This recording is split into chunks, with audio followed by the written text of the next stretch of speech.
हरियाणा में हुड्डा परिवार और कुलदीप बिश्नोई के बीच एक बार फिर से जुबानी जंग शुरू हो गई है। दीपेंद्र हुड्डा ने कल कहा था कि आदमपुर के अंदर कांग्रेस का ग्राफ बढ़ गया है और कुलदीप बिश्नोई परिवार का ग्राफ डाउन हो गया है। कुलदीप बिश्नोई ने आज इसका करारा जवाब देते हुए कहा कि दीपेंद्र हुड्डा ने फिर साबित कर दिया कि वे हरियाणा के पप्पू हैं। कुलदीप बिश्नोई ने मीडिया को जारी बयान में कहा कि आदमपुर उपचुनाव पर दीपेंद्र के गणित से लोग उन्हें हरियाणा के पप्पू की संज्ञा दे रहे हैं।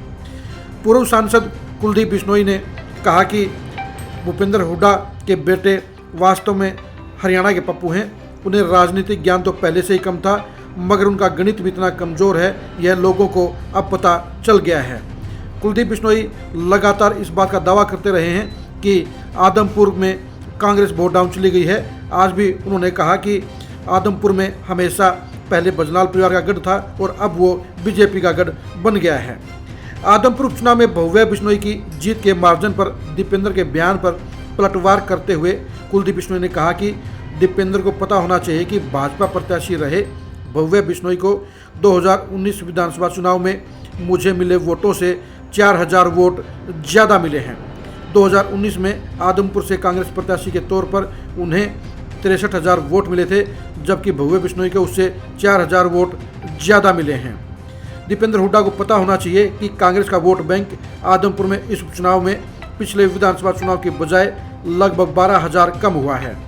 कुलदीप बिश्नोई ने कहा कि आदमपुर में मिली करारी हार में भी अगर दीपेंद्र हुड्डा को जीत नजर आ रही है तो उन्हें यह मुबारक, मगर उनके इस गणित को सुनकर लोग उन्हें हरियाणा के पप्पू की संज्ञा ही दे रहे हैं।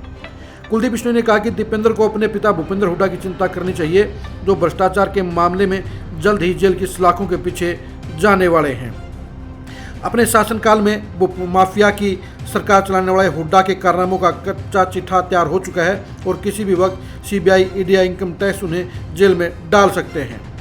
कुलदीप बिश्नोई ने कहा कि जब तक हरियाणा में हुड्डा के रूप में कांग्रेस का चेहरा आगे रहेगा तब तक हरियाणा में कांग्रेस की सरकार नहीं बनेगी, क्योंकि उनकी अगुवाई में हरियाणा में कांग्रेस की दुर्गति तय है। उन्होंने कहा कि प्रदेशवासी हुड्डा के भ्रष्ट शासनकाल को भूले नहीं हैं। 2009 से लेकर 2014 और 2019 में हरियाणा में कांग्रेस ने भूपेंद्र हुड्डा को आगे करके चुनाव लड़ा, मगर कांग्रेस का वोट बैंक लगातार कम होता गया, क्योंकि हुड्डा के नाम पर हरियाणा वासियों को क्षेत्रवाद, प्रॉपर्टी डीलिंग और भूमाफिया की याद आती है। कुलदीप बिश्नोई ने कहा कि केंद्र एवं प्रदेश की भाजपा सरकार ही जनहितैषी नीतियों के जरिए जनमानस और प्रदेश का चहुमुखी विकास कर रही है। उन्होंने दावा किया कि आदमपुर उपचुनाव के बाद महज 7-8 महीने में ही आदमपुर में करीब 350 करोड़ रुपए के विकास कार्यों को मंजूरी मिली है, जिनमें से बहुत सारे कार्य पूरे हो चुके हैं और काफ़ी पर अभी काम चल रहा है। हुड्डा परिवार और कुलदीप बिश्नोई के बीच ये जुबानी जंग लंबी चलेगी, क्योंकि मामला वर्चस्व का है, मामला दबदबे का है। भूपेंद्र हुड्डा को कुलदीप बिश्नोई कभी भी रास नहीं आए हैं। 2005 में जब भजनाल की जगह भूपेंद्र हुड्डा को सीएम बनाया गया था, तभी से दोनों परिवारों में 36 का आंकड़ा शुरू हो गया। 2016 में कुलदीप बिश्नोई ने कांग्रेस में वापसी जरूर की, लेकिन भूपेंद्र हुड्डा उनकी वापसी को कभी पचा नहीं पाए। 2022 में जब कुलदीप बिश्नोई के हरियाणा प्रदेश कांग्रेस अध्यक्ष बनने की प्रबल संभावना नजर आ रही थी, तो भूपेंद्र हुड्डा ने एक रणनीति के तहत उन्हें कांग्रेस छोड़कर बीजेपी में जाने को मजबूर कर दिया। कुलदीप बिश्नोई ने विधानसभा से इस्तीफा दे दिया और उनके बेटे भव्य बिश्नोई ने उपचुनाव में उनकी जगह चुनाव लड़ा, जिनमें वो लगभग 15,000 वोटों से विजयी रहे।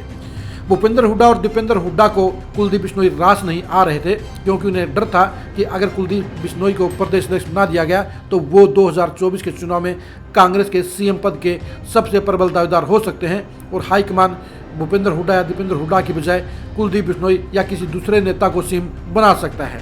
सबसे बड़ा खतरा मानते हुए ही भूपेंद्र हुड्डा ने उन्हें कांग्रेस छोड़ने को मजबूर कर दिया।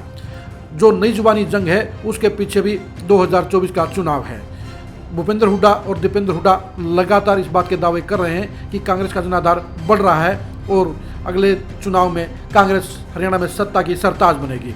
लेकिन कुलदीप बिश्नोई लगातार भूपेंद्र हुड्डा परिवार का बराबरी से मुकाबला कर रहे हैं और उन्हें मुंह तोड़ जवाब दे रहे हैं। कुलदीप बिश्नोई ने दीपेंद्र हुड्डा को हरियाणा का पप्पू करार देकर एक तीखा हमला बोला है। अब देखने की बात ये कि दीपेंद्र हुड्डा इस पप्पू संज्ञा के जवाब में क्या फायर करते हैं, लेकिन ये तय है कि हुड्डा परिवार और कुलदीप बिश्नोई के बीच ये जुबानी जंग आगे भी जारी रहेगी, क्योंकि मामला रसूख का है, जहां एक तरफ भूपेंद्र हुड्डा परिवार 2024 की सत्ता की तरफ टकटकी लगाए हुए है, वहीं कुलदीप बिश्नोई भी भूपेंद्र हुड्डा परिवार के सपने तोड़ने के लिए तैयार बैठे हैं।